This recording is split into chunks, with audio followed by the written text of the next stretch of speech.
Come on, we gotta go. Allez, il faut y aller. Il est temps de montrer à tout le monde que nous sommes plus qu'il n'y paraît. Transformers 1 est là.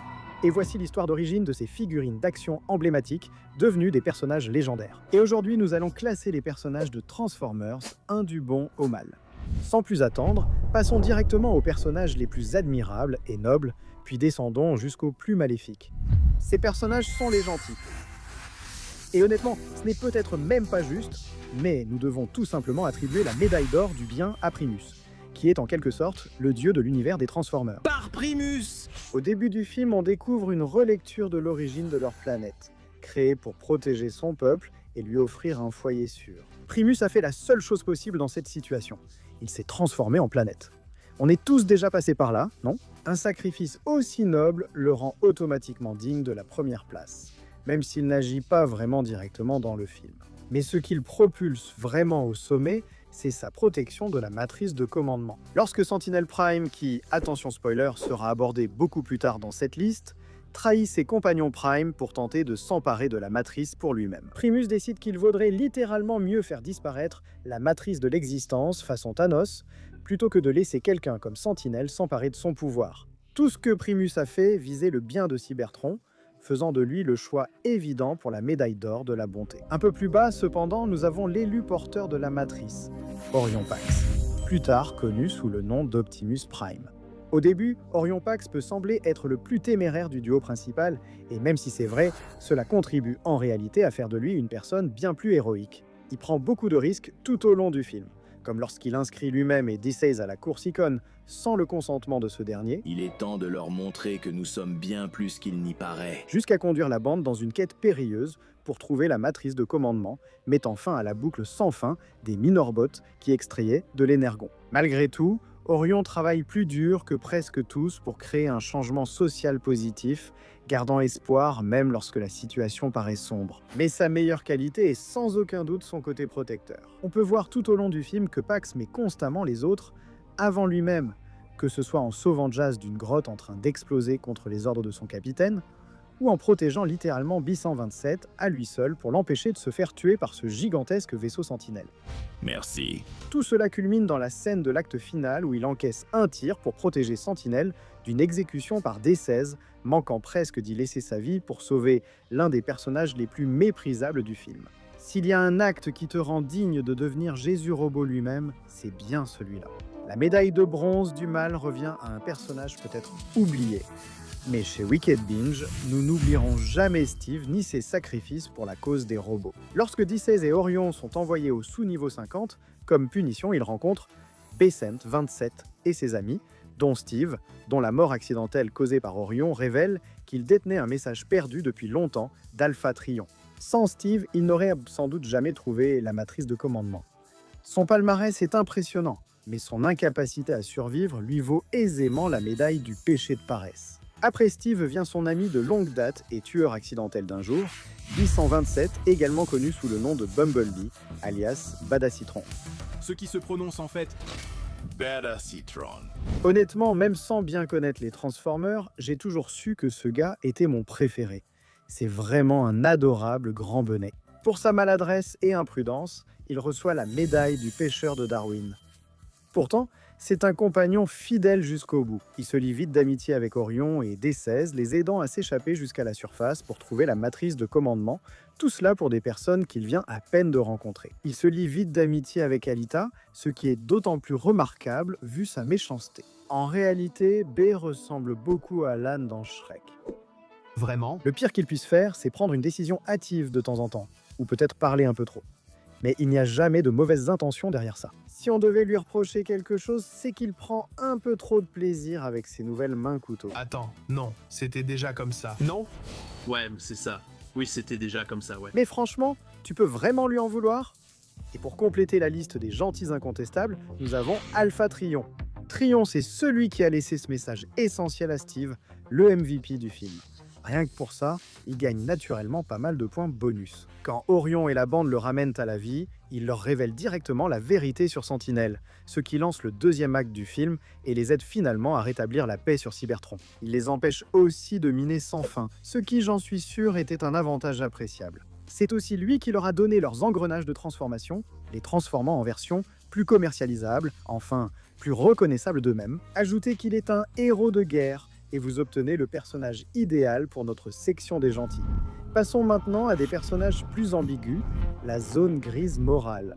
Et cela pourrait être un choix controversé, mais nous avons décidé de donner à l'ancienne capitaine, maintenant commandante, Alita One, une place dans la section grise.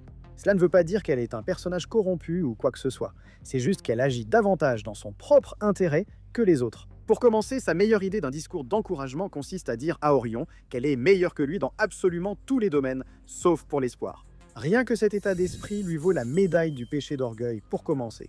Et cela s'ajoute au fait que toute sa motivation tout au long du film est d'obtenir une promotion. Elle préfère laisser Jazz mourir dans une mine en s'effondrant plutôt que de risquer son renvoi, un choix vraiment minable. Mais je suppose qu'on pourrait potentiellement dire que c'est plutôt le péché de Cybertron que le sien. Elle frappe d'abord et pose des questions ensuite. C'est ainsi qu'elle convainc Soundwave et ses alliés de rejoindre la bataille contre Sentinelle. Mais au final, Alita est du côté du bien. Elle reste avec Optimus Prime comme Bumblebee après le bannissement de Megatron, prouvant qu'elle est une alliée fiable voulant offrir un avenir meilleur à son entourage. C'est plutôt un personnage neutre, mais malgré ses défauts, Alita est sans aucun doute une personne correcte dans l'ensemble. Passons à Starscream, le chef des vigilants qui tente de renverser Sentinel Prime dans l'ombre. Sachant ce que nous savons sur Sentinel, cela paraît bien, mais il faut aussi considérer les méthodes de Starscream. Après avoir capturé Orion Pax et ses amis, Starscream propose littéralement soit de les tuer lentement et douloureusement, soit de les tuer rapidement en échange d'informations sur Sentinel Prime. Donc oui, être d'accord avec la torture dans la plupart des circonstances, c'est pratiquement un moyen sûr de se retrouver dans la zone grise. Mais au moins, il a réussi à inspirer beaucoup d'autres robots qui avaient été affectés par la cupidité de Sentinel. Il faudra plus de temps à l'écran pour saisir la moralité de ce personnage, qui pourrait basculer d'un côté ou de l'autre à la fin. Même s'ils ont eu moins de temps à l'écran, il faut tout de même citer Soundwave et Shockwave. Apparemment, deux des méchants les plus puissants de Starscream ont fini par aider à sauver leur chef et leurs amis de Sentinelle. C'est une bonne action, mais il ne faut pas oublier que c'était surtout par crainte qu'Alita les frappe encore. Ils semblent clairement être du genre à s'allier avec celui qui a le plus de chances de gagner, ce qui rend leur loyauté pour le moins douteuse. Techniquement, ils ont aidé et ne cherchent pas vraiment à dominer le monde, donc c'est assez positif, je cherche vraiment les moindres points, les gars. Enfin, on passe à la dernière catégorie. Nous entrons maintenant dans la section des mauvais et des méchants. Et le premier de cette catégorie, qui n'est pas un vrai méchant, c'est Darkwing. Il y a beaucoup de corruption sur Cybertron, et cela ouvre la voie à de nombreux tyrans comme Darkwing pour accéder à des postes élevés de pouvoir. Darkwing est le genre de type qui saisira littéralement n'importe quelle occasion pour punir ceux qui sont sous ses ordres de la manière la plus brutale possible. Il est allé jusqu'à renvoyer Elita pour une seule erreur, qui d'ailleurs n'était même pas de sa faute. Jusqu'à envoyer plusieurs Autobots au sous-niveau 50 pour, en gros, les faire travailler comme des esclaves.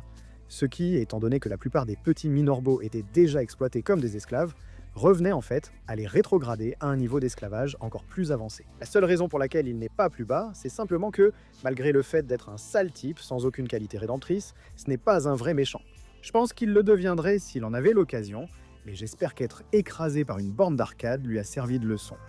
Juste au-dessus des trois derniers, nous avons D16, tristement connu plus tard sous le nom de Megatron, le méchant le plus emblématique de la série. Mais il faut lui reconnaître que Megatron est le dernier méchant de la liste à avoir une histoire d'origine presque touchante. Il était à l'origine le meilleur ami d'Orion et la voix de la raison dans leur relation, et tous deux restaient soudés quoi qu'il arrive. Charmant. Une fois qu'il a été révélé que Sentinel Prime était un traître, cependant Megatron, et c'est compréhensible, je dois le dire, a commencé à perdre pied en repensant à toute sa vie, réalisant que tout ce qu'il avait fait l'avait été pour un monstre glouton et avide de pouvoir. Cela a mené D16 lentement mais sûrement vers la méchanceté, sur la violence road, lui valant la médaille du péché de la colère. D16 a recours à la violence aussi vite que possible avec ses adversaires, plus que prêt à écraser quiconque se met en travers de son chemin. Même tirer accidentellement sur son meilleur ami et presque le tuer sur le coup ne le ramène pas à la raison. Et alors que Megatron est tout à fait prêt à laisser Optimus faire une chute mortelle, il révèle qu'il a déjà pris sa décision sur la façon dont il veut utiliser son pouvoir. C'est une histoire tragique de corruption, et un exemple classique de ce vieil adage. Les personnes blessées blessent les autres. Malheureusement, Megatron est passé du constat que les personnes blessées blessent les autres à « Mon Dieu, j'adore faire du mal à ceux qui m'ont fait du mal ». et cela l'a amené à se rapprocher de ce qu'il voulait détruire. La médaille de bronze du mal revient à le bras droit de Sentinelle, Arachnid. Par rapport à son commandant, on connaît peu de choses sur Arachnid. Mais une chose est sûre, elle prend plaisir à servir Sentinelle sans hésitation, ce qui la rend automatiquement presque aussi mauvaise que lui. Surtout qu'elle est au courant de tout ce qu'il fait. Parmi ces exemples, il se prosterne devant l'ennemi juré des Transformers, la Quintessence. En fait, on dispose de moins d'informations sur eux que sur Arachnid, mais cela suffit à les classer encore plus bas. Ces types reçoivent la médaille du péché de gourmandise, leur seule motivation étant d'absorber autant d'énergon que possible des Autobots. Certes, c'est une dette pour le pouvoir qu'ils ont accordé à Sentinel Prime, donc on pourrait dire que c'est plutôt une affaire commerciale, mais c'est un peu comme dire que les types qui allaient poignarder Aladdin pour avoir volé du pain étaient dans leurs droits, simplement parce que c'était techniquement légal. Mais sans aucun doute, la médaille d'or du mal revient à Sentinel Prime. Honnêtement, s'il y a un personnage incarnant le méchant inattendu, c'est bien Sentinel Prime. Au départ, je pensais qu'il asservissait secrètement les petits robots pour financer sa vie luxueuse, alors qu'il croyait aider. Mais je me suis trompé. Sentinel Prime détenait en réalité un pouvoir prêté par la Quintessence, qu'il doit rembourser avec d'énormes quantités d'énergon. Ne voulant pas dépenser son énergie, il s'est approprié les engrenages de transformation de nombreux Transformers, les obligeant à travailler à vie dans les mines pendant qu'il vivait comme un roi à la surface. La médaille du centre de la cupidité ira bien avec les autres objets brillants chez ce type. Pas qu'il puisse en profiter après avoir été brutalement déchiré en deux. Honnêtement, même si Megatron était clairement un méchant à ce stade, je n'éprouve aucune pitié pour Sentinelle. Ce type a littéralement handicapé d'innombrables personnes, les forçant à travailler pour financer son propre mode de vie avide et assoiffé de pouvoir. En plus, il n'aurait même pas à lever le petit doigt lui-même. En plus de tout ça, il a trahi ses propres camarades Prime et les a assassinés de sang-froid, rendant la situation encore pire pour les Autobots. Aujourd'hui, la vérité est ce que nous choisissons, et ici, c'est que Sentinel Prime est le personnage le plus ignoble du film. Honnêtement, Megatron devra vraiment s'efforcer pour le dépasser.